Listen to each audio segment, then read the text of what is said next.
नमस्कार, स्वागत है आपका ओंकार न्यूज पर। मैं आपके साथ रवि राजपूत। वहीं प्रधानमंत्री नरेंद्र मोदी विदेश दौरे पर है। इस दौरान उन्होंने एक बयान दिया और उन्होंने कहा कि यूक्रेन की मौजूदा स्थिति को कोई राजनीति या आर्थिक मुद्दा नहीं है, बल्कि एक मानवीय मुद्दा है और मानवीय मूल्यों का एक अहम मुद्दा है। प्रधानमंत्री ने कहा कि सभी देशों को अंतर्राष्ट्रीय कानूनों और संप्रभुता और क्षेत्रीय अखंडता का सम्मान करना चाहिए। प्रधानमंत्री ने अपने बयान में परोक्ष रूप से चीन पर भी निशाना साधा और कहा कि यथास्थिति में एक तरफा बदलाव की किसी भी कोशिश का विरोध करना चाहिए। वहीं G7 के एक कार्यक्रम के दौरान प्रधानमंत्री नरेंद्र मोदी ने कहा कि कोई भी विवाद और तनाव की स्थिति को शांतिपूर्ण तरीके से बातचीत के जरिए सुलझाया जाना चाहिए। पीएम मोदी ने भगवान बुद्ध का जिक्र करते हुए बताया कि दुनिया में ऐसी कोई समस्या नहीं है जिसका भगवान बुद्ध की शिक्षाओं से सुलझाया ना जा सके। भगवान बुद्ध ने शत्रुता को बातचीत में खत्म करने की बात कही थी और हमें भी इसी भावना के साथ आगे बढ़ना चाहिए। G7 की बैठक में इतर प्रधानमंत्री नरेंद्र मोदी ने यूक्रेन के राष्ट्रपति वोलोदिमीर पुतिन और माफ करिएगा जेलेंस्की से भी बातचीत की। वहीं आपको बता दें कि यूक्रेनी राष्ट्रपति के साथ मुलाकात के बाद पीएम मोदी ने कहा कि यूक्रेन की मदद के लिए भारत को हर संभव मदद करेगा। वो G7 के सम्मेलन में यूक्रेन युद्ध पर काफ़ी फोकस रहा है। प्रधानमंत्री ने कहा कि हम शुरुआत से ही कहते रहे हैं कि बातचीत और कूटनीति के जरिए आज किसी भी समस्या को सुलझाया जा सकता है। यूक्रेन संकट में भी भारत मदद करने की कोशिश करेगा। यानी कि एक बार फिर से भारत के प्रधानमंत्री नरेंद्र मोदी का जो रुतबा और कुल मिलाकर जो विदेश में चाहे जो बाइडन हो, उन्होंने तमाम चीजें प्रधानमंत्री नरेंद्र मोदी से मिलने के बाद कही है।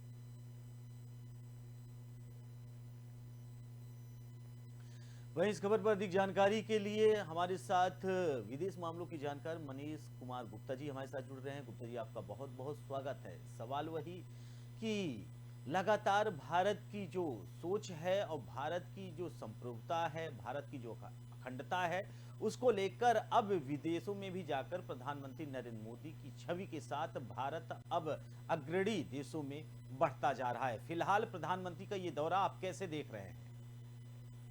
देखिए, प्रधानमंत्री का ये दौरा न केवल राजनीतिक तौर पर भारत की श्रेष्ठता को दिखाता है, बल्कि उभरते भारत की छवि को और मजबूत करता है।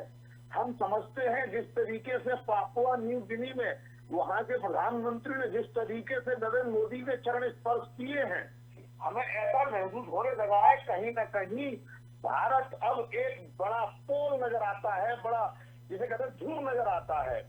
विकसित देश एक तरफ, विकासशील देश एक तरफ, भारत में अपनी राजनीतिक और सामरिक और इकोनॉमिक प्रभाव के चलते देशों पर अपना प्रभाव छोड़ना प्रारंभ कर दिया।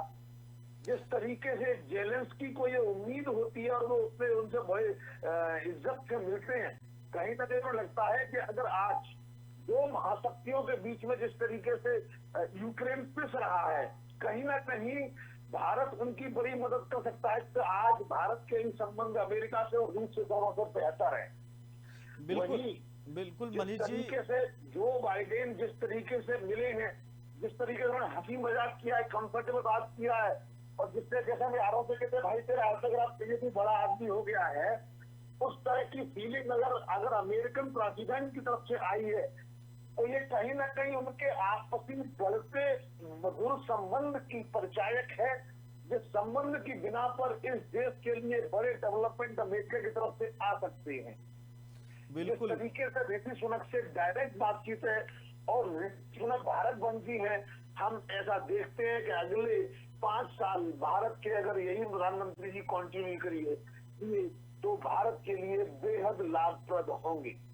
बिल्कुल मनीष जी, और न केवल धमक और मजबूत हो रही है, बल्कि आर्थिक, सामरिक, राजनीतिक एंड वैयक्तिक संबंधों की बिना पर भारत विश्वगुरु से बनने की तरफ लगातार अपने कदम प्रभावी तौर पर उठाता जा रहा है।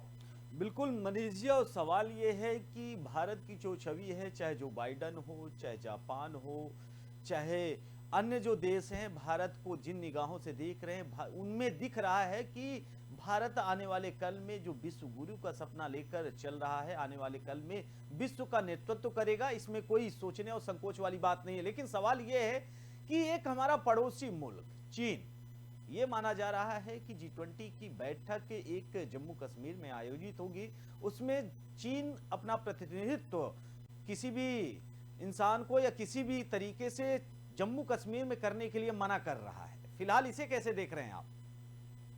देखिए, कहीं ना कहीं चीन की एक मजबूरी है।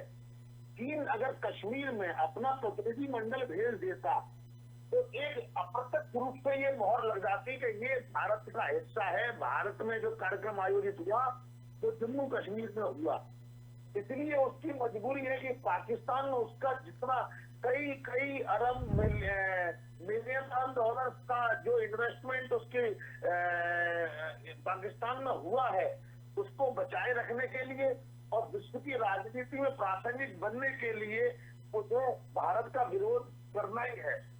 अब वो समझ गया है कि चीन के जो राष्ट्रपति समझ गए हैं कि अब भारत के प्रधानमंत्री वैसे नहीं है जिनको डर लगता था कि विदेशी शक्तियों का नाम ले दो, पाकिस्तान या अमेरिका का नाम भी मत लो। अब उन्हें लगता है आंख में आग डाल के और बंदूक से, गोली से, हथियारों से जवाब देना भारत को आता है और अब भारत इस तकनीक का इस्तेमाल कर रहा है। कहीं ना कहीं पूरे विश्व के जो बड़े बड़े देश है, जैसे ये 20 अरब के लोग हैं, एक धुन में, एक सुर में, एक जिसे कहते हैं मूवमेंट में चीन को एक धमकी दे रहा, अप्रत्यक्ष रूप से धमका रहे हैं और कह रहे हैं कि भाई विश्व में तुम्हारी दादागिरी है वो नहीं चलेगी। और इस मजे की बात यह है, इस सब पूरे मूवमेंट का अगर की कोई बन रहा है तो वो भारत बन रहा है। बस भारत को इतना ध्यान रखने की जरूरत है, ये डिस्टर्बेंस, झगड़ा जो है वो भारत की धरती पर ना हो, और फिर वो चाहे पाकिस्तान की धरती पे हो, चीन की धरती पे हो। और जिस तरीके से यूक्रेन एक प्ले ग्राउंड बना हुआ है रूस और अमेरिका के बीच का, नाटो देश और अमेरिका के बीच का, कहीं भारत ऐसी किसी आपदा में ना आ जाए, बस इस बात का ध्यान रखने की जरूरत है। बिल्कुल मनीष जी, और एक महत्वपूर्ण प्रश्न, पपुआ न्यू गिनी में जो प्रधानमंत्री नरेंद्र मोदी का स्वागत हुआ, जो सम्मान हुआ, और उसके साथ इसे कैसे देख रहे हैं आप? देखिए, प्रधानमंत्री जी का जो स्वागत और सम्मान हुआ है वह उनके, जैसे मैंने पहले कहा, उनके बढ़ते महत्व का परिचायक है। आज विश्व की राजनीति वैयक्तिक संबंधों से उसकी जो है महत्ता बढ़ जाती है। अगर हम मानिए अमेरिका के राष्ट्रपति से हमारी निजी मित्रता है, कहीं ना कहीं जो बाइडेन को भी लगता है कि अगर अगली बार चुनाव जीत रहे हैं तो भारत वंशियों के वोट लेने पड़ेंगे, उसके लिए मोदी जी से अंडरस्टैंडिंग ऐसी है। तो इस राजनीति का लाभ उठा के अगर मोदी जी भारत के पक्ष में कुछ अच्छे निर्णय करा पाए तो ये देश का लाभ होगा। निजी संबंध इन्हीं बर्फ, इसी जमी हुई बर्फ को पिघलाने में सहायक का काम करते हैं। बिल्कुल बिल्कुल मनीष जी, फिलहाल आप हमारे साथ जुड़े और अधिक जानकारी हमारे साथ साझा की, आपका बहुत बहुत शुक्रिया। वही सवाल यही है कि आज भारत का प्रतिनिधित्व करते हुए प्रधानमंत्री नरेंद्र मोदी की विदेशी सरजमी पर जबरदस्त स्वागत किया गया, सम्मान किया गया। वहीं पपुआ न्यू गिनी देश में प्रधानमंत्री नरेंद्र मोदी के, वहाँ के प्रधानमंत्री, वहाँ के राष्ट्रपति ने उनका पैर छुआ और वहाँ पर तमाम जो प्रतिनिधि मंडल उनके साथ मौजूद रहा, उन्होंने भी प्रधानमंत्री के पैर छुए। वहीं भारत का एक बार डंका अब आगामी सत्रों में, आगामी महीनों में अमेरिका में भी लहराने वाला है। दरअसल प्रधानमंत्री से मुलाकात करने के बाद अमेरिकी राष्ट्रपति जो बाइडेन ने उन्हें आमंत्रित किया, उसके बाद उन्होंने कहा कि आपकी जो प्रशंसा और आपकी जो पॉपुलैरिटी है वो अतुल्य है। उसे लेकर वहीं बढ़ते हैं अगली खबर की ओर, जहां जम्मू कश्मीर के श्रीनगर में आज से शुरू होने वाली G20 टूरिज्म वर्किंग ग्रुप की बैठक को देखते हुए सुरक्षा व्यवस्था कड़ी कर दी गई है। शेर कश्मीर कन्वेंशन सेंटर में आयोजित होने वाली इस बैठक के लिए मरीन कमांडो से लेकर NSG तक की तैनाती हो चुकी है। इस बीच कार्यक्रम में बड़े बदलाव की बात सामने आ रही है। वहीं दरअसल टूरिज्म वर्किंग ग्रुप सम्मेलन में भाग लेने आए विदेशी मेहमान अब बारामूला के गुलमर्ग नहीं जाएंगे। अधिकारियों ने आखिरी मिनट में ये बदलाव किया है। वहीं आपको बता दें कि हिरासत में लिए गए ओवरग्राउंडर वर्कर के खुलासे के बाद G20 के मेहमानों की यात्रा को पॉज होटल तक ही सीमित किया गया है। G20 की बैठक को देखते हुए पूरी घाटी में सुरक्षा कड़ी के इंतजाम किए गए हैं। वहीं एनएसजी और मरीन कमांडो पुलिस और अर्धसैनिक बलों की मदद कर रही है। इसके साथ ही किसी विस्फोटक या आईईडी की जांच के लिए स्कैनर और खोजी कुत्तों को भी लगाया गया है।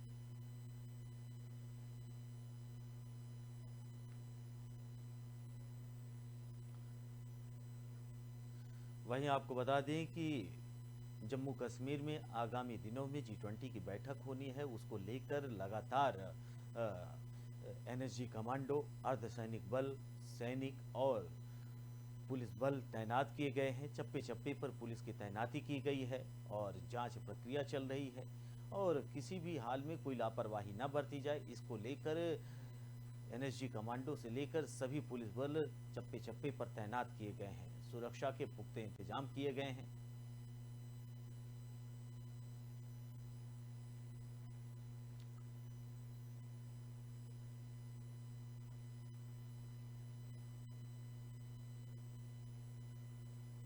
हाँ,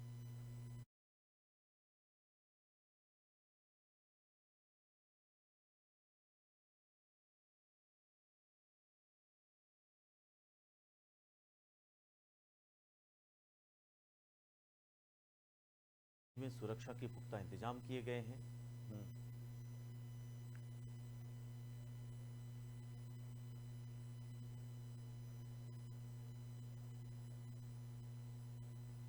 यार बाबा, हम खबर कौन सी